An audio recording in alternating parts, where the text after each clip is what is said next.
Millions of people online believe that a vast empire called Tartaria was deliberately erased from history, wiped from the maps, buried under mud floods, concealed by a global conspiracy of 19th-century governments. And here is the uncomfortable part. They are right that Tartaria was on the maps.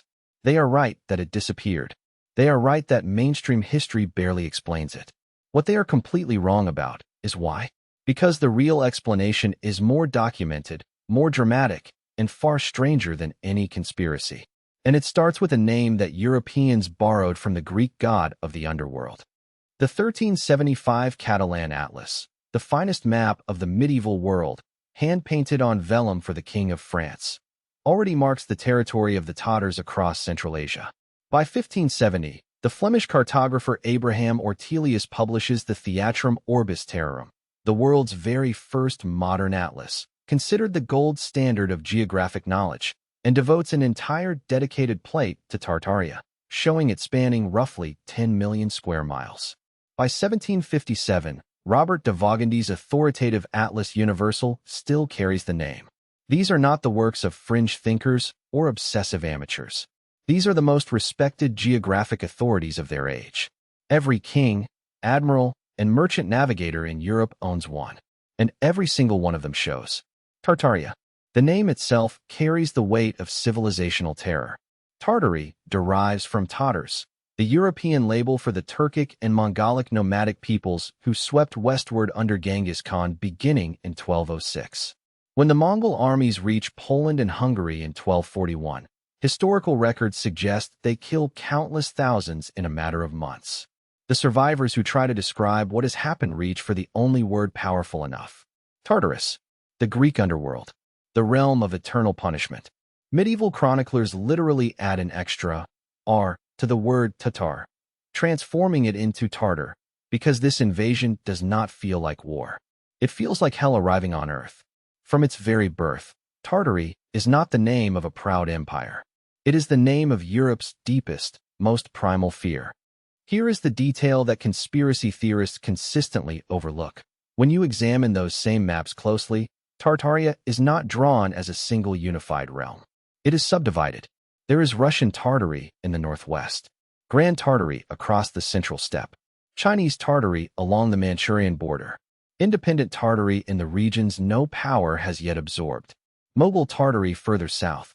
Guillaume de Lisle's precise 18th-century maps and Robert de Vaugendy's 1757 Atlas Universal both show these divisions clearly.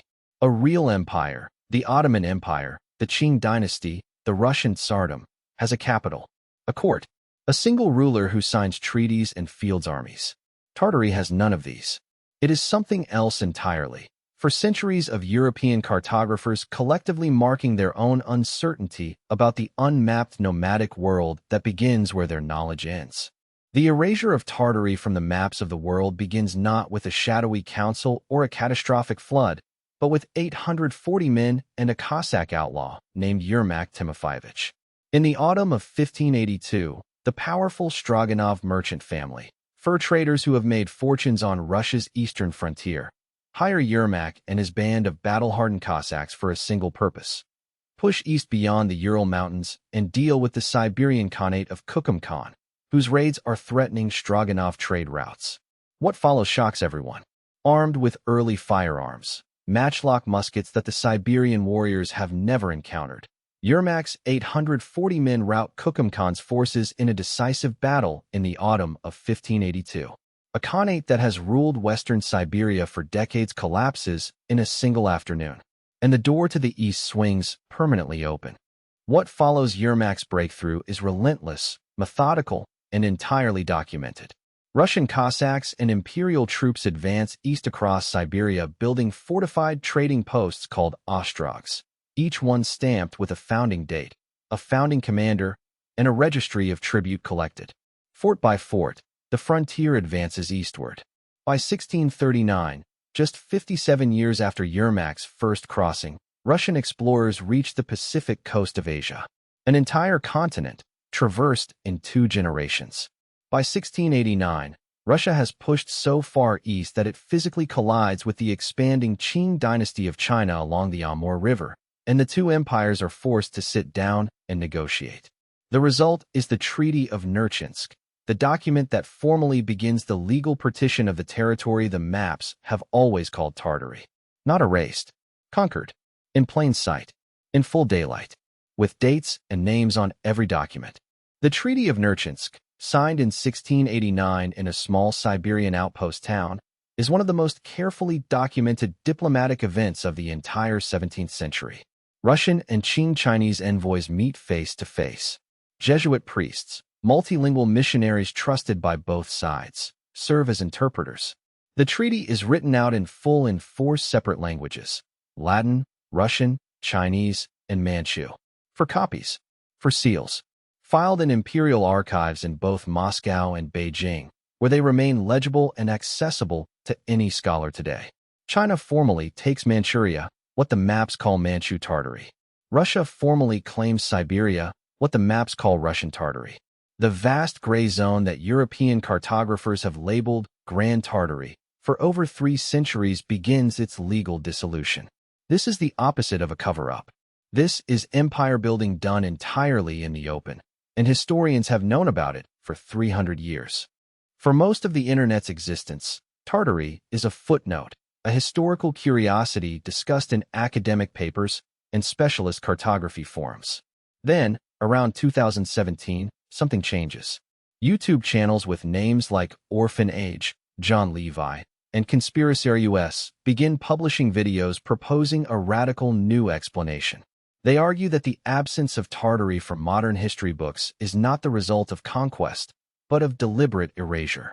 That a sophisticated global civilization, the Tartarian Empire, was catastrophically destroyed around 1811 to 1815 by a mysterious cataclysm called the Mud Flood. That 19th century governments manufactured a false history to hide what had been lost. By January 2019, Google Trends data shows Tartaria searches are already climbing sharply. By March 2020, they have spiked 900%. 900.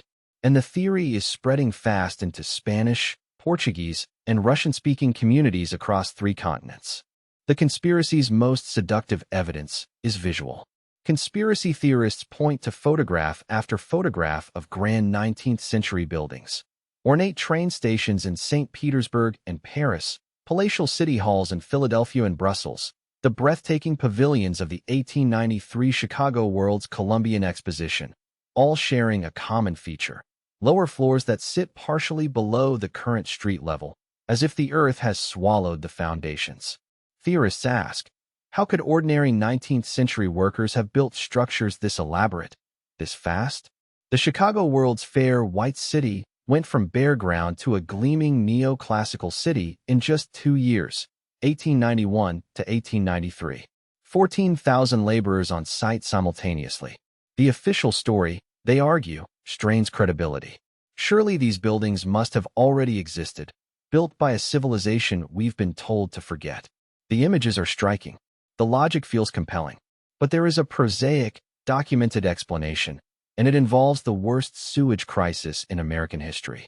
By the 1850s, the city of Chicago faces an existential sanitation crisis. Built on flat, marshy ground barely above lake level, the city has no drainage. Sewage flows directly into the streets, into the Chicago River, and back into the drinking water supply. Cholera epidemics in 1849, 1850, and 1854 kill thousands. The city's solution is audacious beyond any conspiracy. Beginning in 1858, Chicago physically raises its entire street level, in some areas by 4 feet, in others by as much as 8 feet, to install a citywide sewer system beneath the new grate. Whole city blocks are lifted on thousands of synchronized screw jacks while residents and businesses continue operating inside them. The Chicago Tribune covers the project in detail for decades. City council records document every block. Ground floors become basements. What conspiracy theorists identify as the buried lower levels of a lost civilization are the documented basements of buildings lifted by 19th century engineers in the most ambitious urban project in American history at that time. To understand why the Tartaria conspiracy feels so intellectually credible to so many people, you have to trace it back to its ideological grandfather, a Soviet-era mathematician at Moscow State University named Anatoly Fomenko. Beginning in 1974, Fomenko publishes what he calls the New Chronology, a sweeping academic-style argument that all of medieval history, as recorded by Western and Byzantine scholars, was systematically fabricated, forged, mostly by the Catholic Church, to extend the apparent age of European civilization. In Fomenko's version of history, the Mongol Empire and the medieval Russian state were actually one and the same. A vast legitimate Eurasian empire, he calls the Russian Horde Empire, that was deliberately erased from memory after its political defeat. His books are published in Russia through the 1990s and early 2000s, then translated into English under the title History, Fiction, or Science, by Delamere Publishing in 2003. When Western Internet users discover Fomenko's work in the 2010s, they fuse his framework with old Tartary maps and mud flood imagery, and a viral global conspiracy is born.